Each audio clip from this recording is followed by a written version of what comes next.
Эфирда Татарстанның көньяк-көн чыгыш хәбәрләре. Студияда Лилия Шафигуллина. Исәнмесез бүгенге программада. Салым бурычка әйләнмәсен. Үзең һәм якыннарың өчен түләүләрне идән чыкмыйча гына башкарып була. Белгечләр берничә ысул тәкъдим итә. Йөк тимергә киттем, чираттагысын алга көтәм. Әлмәт халкы Татарстан батальоннары өчен беренче гуманитар ярдәм җибәрде.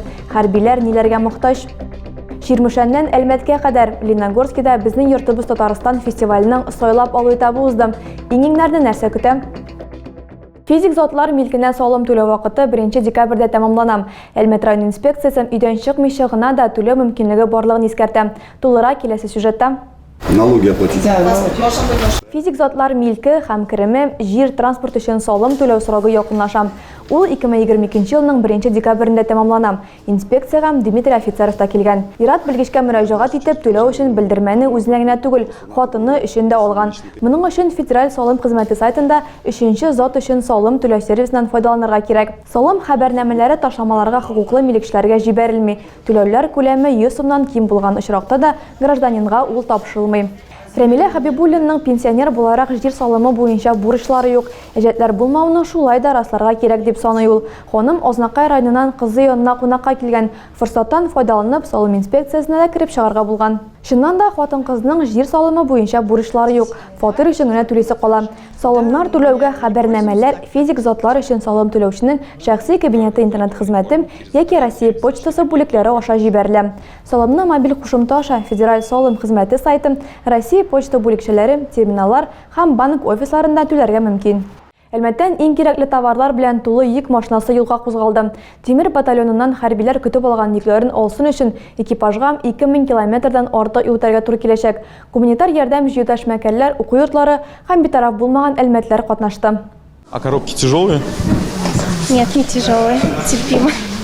Алсу фабрикасында көн башкаларыннан айрымалы буларак үзгә башланып китте.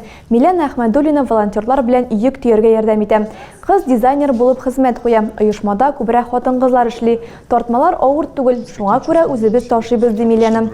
Алсу фабрикасы тимер батальонына йөк башлар җибәрә. Калганнары армия ихтыяҗларыннан чыгып җыелган. Күбесенчә ризык һәм кием салым туплана. Волонтерларга йөк машинасына бар нәрсәне 2 сәгать эчендә ташып бетерделәр. Алга таба фура Казанга юл ала. Соңрак үз чиратында тиешле урынга баруын дәвам итәчәк. Бер көн эчендә машина йөртүче һәм затучыга 2000 километрга якын юл үтәргә кирәк. Йөк машинасы 20 тоннага исәпләнгән. Тамир Баталов махсус операция зонасында 3 ай булган. Хәзер гуманитар ярдәм җыю һәм китерү белән шөгыльләнә. Хәрбиләргә генә түгел, гражданнарга да булышам. Әлеге йөкне бөтен Татарстан белән диярлек җыйганнар. Мамадыш, Алабуга, Яшел Үзән, Казан, Азнакай, Бөгелмә, Лениногорск һәркем ярдәмгә үз өлешен кертергә тырышкан. Әлмәттә хәрбиләргә кирәк яракларны җыюда шәһәр халкым һәм депутатлар корпусы, кече, урта һәм зур бизнес вәкилләре катнашкан. Игелекле Әлмәт үзәге каршындагы үзебезнекеләрне ташламыйбыз штабы сентябрь азагында яшьләр үзәгендә эшли башлады. Бер атна вакыт эчендә 96 тартма җыелган. Аларның 24-ен җибәргәннәр инде. Әмма битараф булмаганнар кирәк-ярак китерүләрен дәвам итә. Волонтерлар халаттан консерва, дару һәм башкаларны кабул итә. Тулырак мәгълүмат алыр өчен 26 0101 телефоны буенча шалтыратырга мөмкин. Әлмәттә КАМАЗ велосипедчыны бәрдергән. Юл транспорт һәлакәте Шевченко урамында медицина күлияте янында теркәлгән. Башлангыч мәгълүматларга караганда, йөк машинасы Фәхреддин урамы ягыннан Тукай проспекты юнәлешендә хәрәкәт иткән. Җайга салынмаган җәяүләр кичүенә якынлашканда ул куркынычсыз тизлек сайламаган һәм велосипедтан төшмичә генә зебра буенча юл аша чыгучы яшүсмерне бәрдергән. Авария нәтиҗәсендә бала зыян күргән. Аны медицинасының травматология бүлегенә озатканнар. Бөгелмәдә Сукбай Иратны янгыннан коткарганнар. Фаҗига Рудаков урамындагы 5нче күп фатирлы йортта теркәлгән. 5 катлы йортның подвалында иске кием салымга ут капкан. Хәрәкәттә билгеле бер яшәү урыны булмаган кеше коткарылган. Ялкын белән көрәшкән вакытта аны янгын сүндерүчеләр күреп алган. Алар Иратны махсус маска ярдәмендә йорттан чыгарганнар. Янгын мәйданы 4 квадрат метр тәшкил иткән. Нәтиҗәдә беркемдә зыян күрмәгән. Хәзер белгечләр янгынның сәбәбен ачыклау белән шөгыльләнә. Зәйдә соң культуралар уңышы җыю дәвам итә. Районда көнбагышның 14% инде җыеп алынган. Ул басуларның 2000-нән артык гектарын билем. Аделя Борханова эш барышы белән танышып кайтты. Кадыр җитештерү комплексының Туңылҗа авылы янындагы кырда моңа кадәр кояшта янып торган сары көнбагышлар өлгереп башын игән. 190 гектар мәйдан биләүче басуда 4 комбайн уңышны җыеп алу эшендә катнаша. Һәр гектардан уртача 24 центнер уңыш чыга. Зеагра фирмасында бу культура 580 гектар мәйданда утыртылган. Көнбагыш җитеште, дезинфекция ясадык. Көнбагышның дымлылыгы 16-7%. Погода булган сайын чыгып сугабыз. Уңыш әйбәт. Менә бу басудан 190 гектар басу, моннан 24 центнер гектарына көнбагыш җыябыз. Басуда эш иртәдән үк башлана. Механизатор Ойрат Уразманов яшүсмер чагыннан комбайн штурвалы артында. Моңа кадәр икмәк уңышын җыюда катнашкан алдынгы игенчеләрнең берсе. Хәзер ул New Holland комбайнында көнбагыш суктыра. 13 яшьтән комбайн артында колхозда идем менче. Хәзер агросиягә күчтем. Барыбер сусы басуларда үтә көнебез. Ничә букет җыела көне Әйбәт эшләгәндә, көне эшләгәндә 16-ны көнбагышта. 16-ны суктык. Көнбагыш бөртекләрен ташу өчен техникада берсен-берсе алыштырып кына тора. Прицеп тагылган КАМАЗ машиналары суктырылган уңышны зәй элеваторына илтә.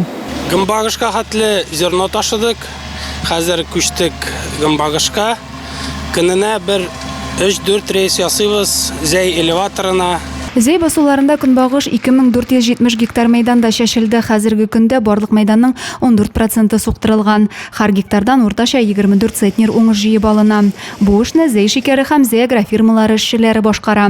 Һава шартлары уңай торганда аграриялар һәр минутны исәптә тотып, зур тырышлык белән ел уңышын алуда катнаша. Адилә Берханова, Александр Тимофеев, Максим Майоров, Көньяк Көнчыгыш хәбәрләре. Октябрь айының 3-нче якшәмбесендә юл хуҗалыгы хезмәткәрләре һөнәри бәйрәмнәрен билгеләп уза. Җәйге көзге сезон ахырына якынлашып килсә дә, юлчылар ел әйләнәсе хезмәт куя. Шуларның берсе белән Айгөл Хөсәенова танышып кайтты.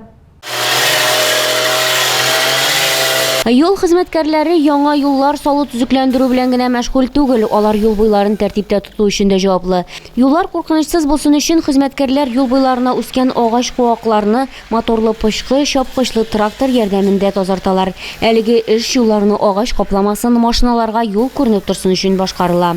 Баулы участогында барлыгы 30дан артык кеше хезмәт куя. Алар мастерлар, юл эшчеләре, машина йөртүчеләр һәм башкалар. Ирек Фәррәхов Буат оешмасында 2015 елдан хезмәт куя. Бүгенге көндә ул мастер вазифасын башкара. Вакытында ул күллияттә юл төзү машиналары һәм җиһазлары механигы белгечен алып чыккан. 2015 елның январ көнендә эшкә килдем. Мастер ярдәмчесе булып. Шуннан соң инде хәзер инде ничә ел уже 7 ел эшләп киләбез шушында. Вакыт үткәне сизелмәде дә. Әле бүген генә кичә килгән сымак идем эшкә. Баулы участогы район буенча якынча 230 чакрым юллар өчен җаваплы. Шул исәпкә 58 чакрым Казан-Оренбург федераль юллары да керә. Кыш көне кардан арындырабыз. Җәй көне ямочный ремонт, обочиналарны асфальтлап, шунда ремонтлар эшләбез. Юл знакларын бозылганнарын алыштырабыз. Ирек Фәррәховның эш көне иртәнге 7-дән башлана, кайбер көннәрне соңга хәтле эшләргә дә туры килә. Ул һәр хезмәткәр белән уртак тел табып, эшне җиренә җиткереп тырышып эшли. Безнең мастерыбыз шундый яхшы, эшне уңышлы оештыра белә. Бер үзе калды инде, конечно. Тагы күбрәк булсын әле безнең мастерлар шуның кебек. Вообще эшне әйбәт оештыра. Аңа молодец. Шәп. Юлчылар зур эшләр башкаралар. Күптән түгел генә Дмитриевка Измайлов арасындагы 2 километр 300 метр җирдә юл салганнар. Яңгырлы көннәрдә алар юл буйларын тазарту белән мәшгуль. Һава шартлары нинди булуга карамастан юл хезмәткәрләре эштә. Әлеге хезмәт алардан көч, түземлек һәм сабырлык таләп итә. Лениногорскида безнең йорт Татарстан дип исемләнгән республика фестиваленең соңгы сайлап алу этабы узды. Ул биредә 10-нчы тапкыр оештырыла. Программада Лениногорск, Баулы, Бөгелмәм, Әлмәт, Чирмешән, Ютазы районнары коллективлары һәм солистлары чыгыш ясады. Сәхнәдә җылы күңелле мөхит хөкем сөрә. Быел Лениногорскиның Россиянка ансамбле 7 еллыгын бәйрәм итә. Бу вакыт эчендә аның артистлары зур бер гаиләгә әйләнгән. Конкурс өчен җыр сайлауга бик җаваплы килгәннәр. Коллективның дәртле халкын чагылдыра торган халык иҗатын сайлаганнар. Леногорскида узган безнең Йорт Татарстан этномәдәни фестиваленең зон этабында республиканың көньяк-көнчыгыш коллективлары һәм башкаручылары үзләренең иҗади номерларын тәкъдим итте. Жюри 70-тән артык чыгышка бәя бирде. Баулының Асылташ балалар бию коллективы 2 номер әзерләгән. Аларның һәр берсендә татар халкының милли гореф-гадәтләре һәм мәдәниятен чагылдыручы тарих ята.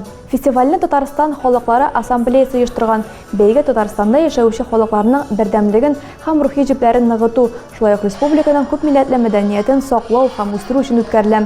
Леногорск артистлары гомумән алганда 38 номер тәкъдим итте. Оештыручылар быел яшь катнашучыларның саны артуында билгеләп үтте. Катнашучылар рус, татар, чуваш, мордва, төрки, әрмән, уйгыр һәм һинд мәдәниятләрен күрсәтте.